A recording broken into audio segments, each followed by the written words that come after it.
नमस्कार दोस्तों, नए वीडियो में आपका स्वागत है। आज हम इस वीडियो में बात करेंगे पीपीएफ अकाउंट के बारे में। पीपीएफ अकाउंट भविष्य निधि अकाउंट के लिए। तो पीपीएफ अकाउंट कितने प्रकार के होते हैं और कौन कौन खुलवा सकते हैं, इस वीडियो में डिस्कस करेंगे। और डिस्कस करेंगे ये भी कि पीपीएफ अकाउंट क्यों नहीं खुलवाना चाहिए और क्यों खुलवाना चाहिए। तो वीडियो को लास्ट तक बने रहिएगा। अगर आप हमारे चैनल पर नए हैं, प्लीज़ लाइक एंड सब्सक्राइब जरूर करें। तो आइए वीडियो को स्टार्ट करते हैं। पीपीएफ अकाउंट भविष्य निधि अकाउंट एक सरकारी अकाउंट होता है, जो कि एक तरीके से एक सरकारी गुल्लक होता है, जिसको अपने बुढ़ापे के लिए पैसा जमा किया जाता है। ये पीपीएफ अकाउंट है। जो पीपीएफ अकाउंट में जो पीरियड होता है वो 15 साल तक का पीरियड होता है हमारे पास, जो जिसके अंदर में जो डिपॉजिट का रेशियो होता है, कम से कम आपको 500 रुपया डिपॉजिट करना है साल में एक बार, कम से कम उसको एक्टिव रखने के लिए, और मैक्सिमम 1.5 लाख तक कर सकते हैं। और इसके अंदर बेनिफिट क्या है कि आप जितना भी पैसा जमा करेंगे वो सारा का सारा आपको एटीसी में बेनिफिट मिलेगा। और ये ट्रिपल ई के थ्रू आता है, जिसके अंदर कोई भी टैक्स नहीं लगता है, सारा कुछ एग्जम्प्टेड होता है इसमें। तो इसमें एक तो आपको बेनिफिट हो गया, एटीसी के लिए आपको बेनिफिट है, जो कि आप अपने टैक्स अगर आप भरते हैं तो उसमें आप सारा का सारा इसको आप दिखा सकते हैं। और इसकी जो मैच्योरिटी पीरियड होती है वो 15 साल की होती है। तो और इस वीडियो में मैं आपको यही बताऊंगा कि पीपीएफ अकाउंट क्यों नहीं खुलवाना चाहिए। क्योंकि पीपीएफ अकाउंट का अगर आप रेट देखें तो अब 4-5 सालों से पीपीएफ का अकाउंट 8% था, 8% से घट घट कर अभी 7.1% हो चुका है। तो अगर कोई बंदा अगर आज के डेट में खाता खुलवाता है, मान लो कि 7.1% का रेट है, लेकिन आगे आने वाले दिनों में कि रेट क्या होगा नहीं होगा इसका कोई पता नहीं होता, क्योंकि ये सरकारी अकाउंट है। क्योंकि तो सरकारी अकाउंट में सरकार का rate day to day decrease ही हो रहा है बढ़ने के बजाय। तो पहले पीपीएफ अकाउंट जिन्होंने ये सोच के पीपीएफ अकाउंट पहले खुलवाया होगा कि पीपीएफ का रेट मान लो 8% है तो हमें इतना बेनिफिट मिला है, लेकिन आज के डेट में उनको 7.1% मिल रहा है।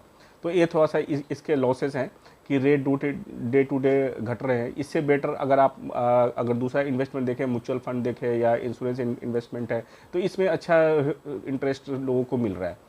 तो ये थोड़ा सा एक नेगेटिव है पीपीएफ का।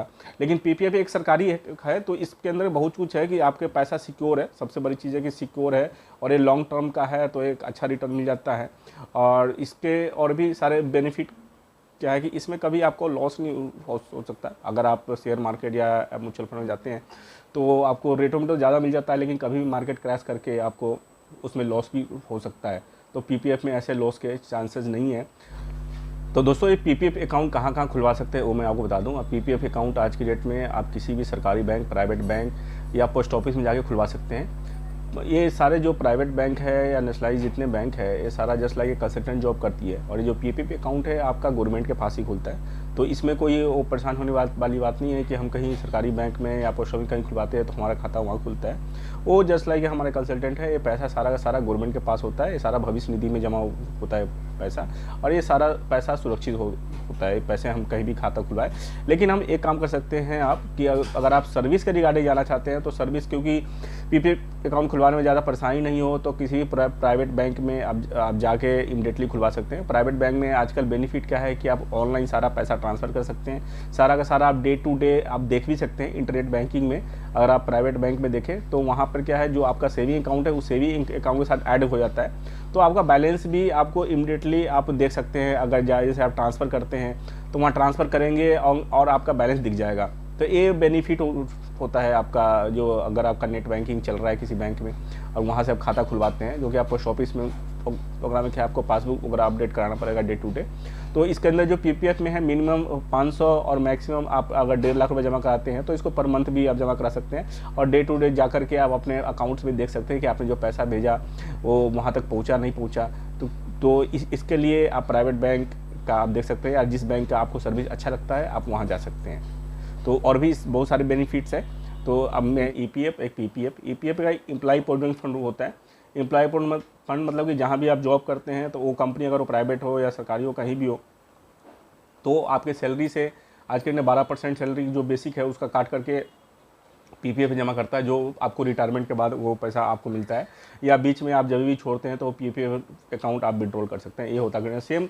अगर कोई बंदा जॉब नहीं करता है लेकिन अपना बुढ़ापे के लिए पैसा जमा करना चाहता है तो उसके लिए पीपीएफ अकाउंट होता है, पब्लिक प्रोविडेंट फंड, जो कोई भी बंदा अपना खुलवा सकता है।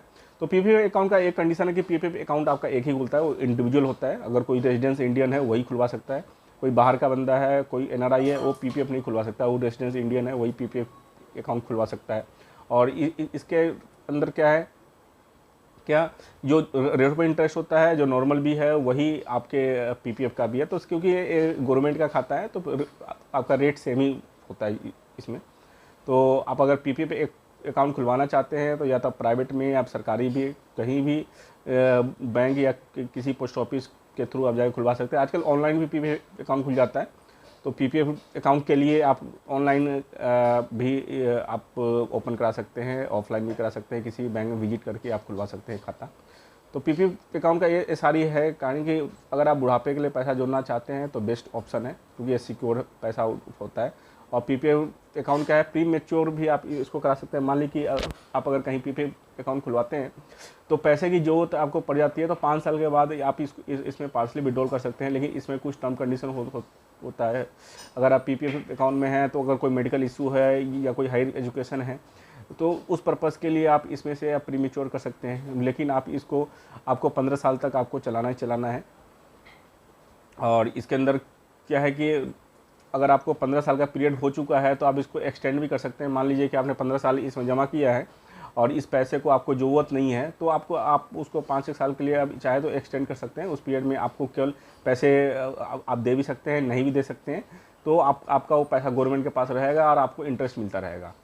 तो इस वीडियो में मैंने आपको कवर किया है कि पीपीएफ अकाउंट की रिगार्डिंग। अगर कुछ क्वेरी हो तो प्लीज़ आप कमेंट में डालें और प्लीज़ वीडियो को लाइक या सब्सक्राइब जरूर करें। Thank you very much.